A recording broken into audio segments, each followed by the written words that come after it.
Hey everybody, welcome to the channel. I'm JJ. I'm going to give my predictions for the first round of the playoffs, all 4 games. 2 of them are kind of automatic.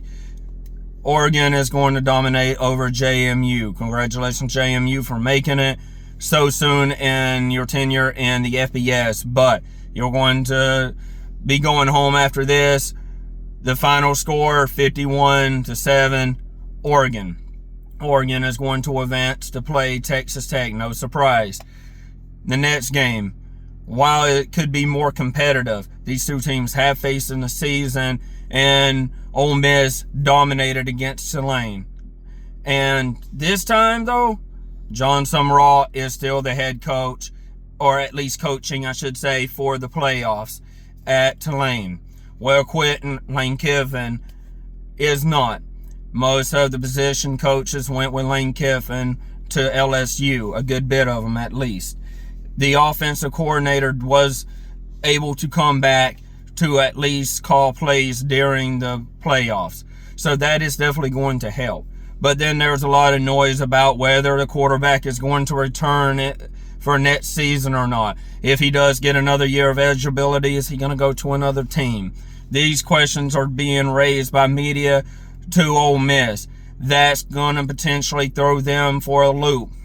How well can they just kind of put out the noise and focus on the game at hand? I know the Ole Miss fans are looking forward to the rematch against Georgia, but the players have to focus on the game that they're going to be playing.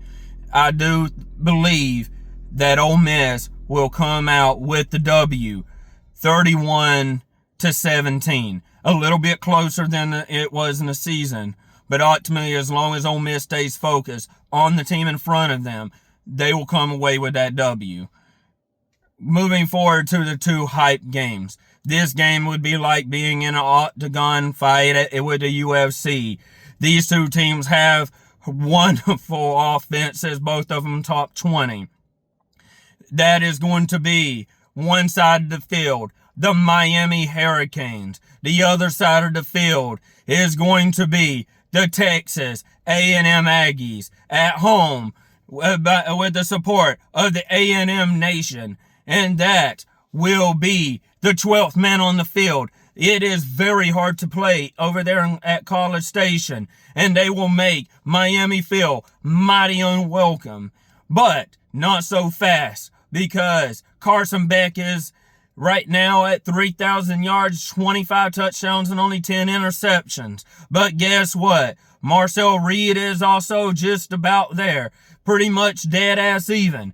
2,900 yards, 25 touchdowns, the exact same. 10 interceptions, the exact same. So it is a dead even heat there. It ain't much difference within like 50 yards of the top 2 receivers for both teams. The top 2 running backs are the exact same, within 50 yards of one another. Both of these teams are, again, top 20 in the nation.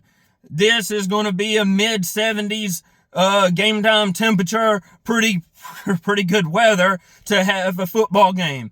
So, who's going to win this game? Is it going to be Miami that traveled to the Central Time Zone and have to play at 11 a.m., but determined to prove that they belong, that their nudge over Notre Dame is the correct call, and to represent the ACC and their fan base and move forward? Or is it going to be the Texas A&M Aggies at home, looking for a little redemption after that final game against Texas that kept them from playing in the SEC championship and messed up their perfect season?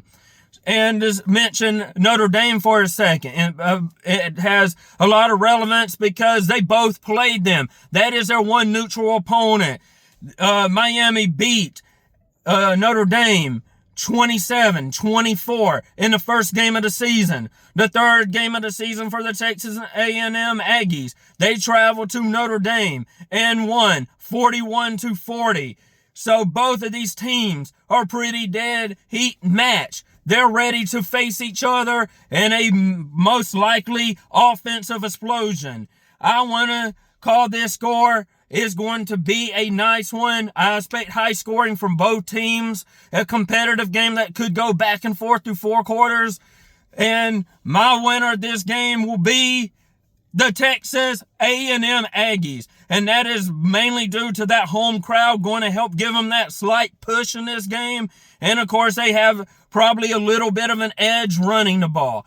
And, of course, adjusting to that time zone could be a factoring issue for the Miami Hurricanes. So, the score will be 38-35. This game will come pretty close, and it will be a definite shootout, a high potential of a shootout.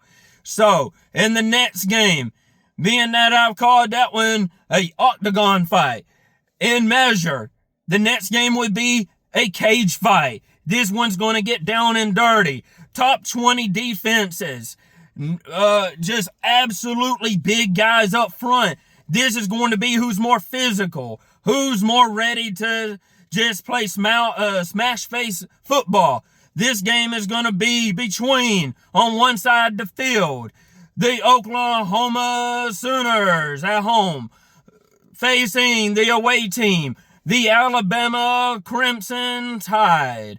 While the Crimson Tide is coming in with 3 losses, which has never happened before in college football playoffs. They're the first team to enter with 3 losses.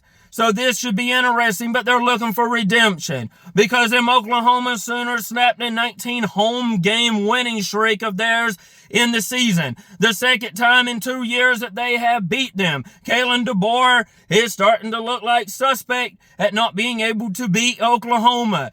And Oklahoma, on the other hand, though, is coming in with a really excellent defense. Every bit as talented as Alabama's, if not more. And Alabama has struggled on the offensive line, and they found the answers during their season match. So, will Oklahoma be able to do it again? Or will Alabama be able to come in and disappoint, upset the Oklahoma Sooners and send them home? At least they ain't got much of a drive if that's the case. But them Oklahoma fans will be behind their team and cheer. And hopefully they will be, because they're definitely going to need it to try to force Alabama into making a mistake and not being able to communicate on the offensive side of the ball. So, saying that, who will win this game in this rematch of Oklahoma Sooners and the Alabama Crimson Tide for the second game of the year? It will go to the Alabama Crimson Tide. It will be a 31-27 match. Coming down to the fourth quarter, could come down to the last score in like the final minute for either team. But Alabama is ready to get back into it and prove that they belong. Get back and, you know, that has to be itching from that loss that they took in the SEC championship. A shameful scratch right there that they want to get out. They got beat up a little bit more, but they're going to bounce back together as a team and come out fighting and winning this game. While the Oklahoma Sooners might have had an extra week off to rest, but facing a team that you beat and upset at their home, humiliated at their home, and cost them their 19-game winning streak at home, they are going to be upset and looking for that revenge. Alabama is in redemption from those 2 cases. And anytime you get these good-ass rematches, you're going to have a close bout again, most likely. But the losing team from the previous game will be motivated typically, come in there and will win it. So, with that being said, I will stick with my choice in this. So, roll soon. With that being said, please comment, like, subscribe, and thank you for watching. And this is going to be a very excited and hyped football playoff first round. And can't wait for how hyped it's going to be in the second round. Thank you. Bye.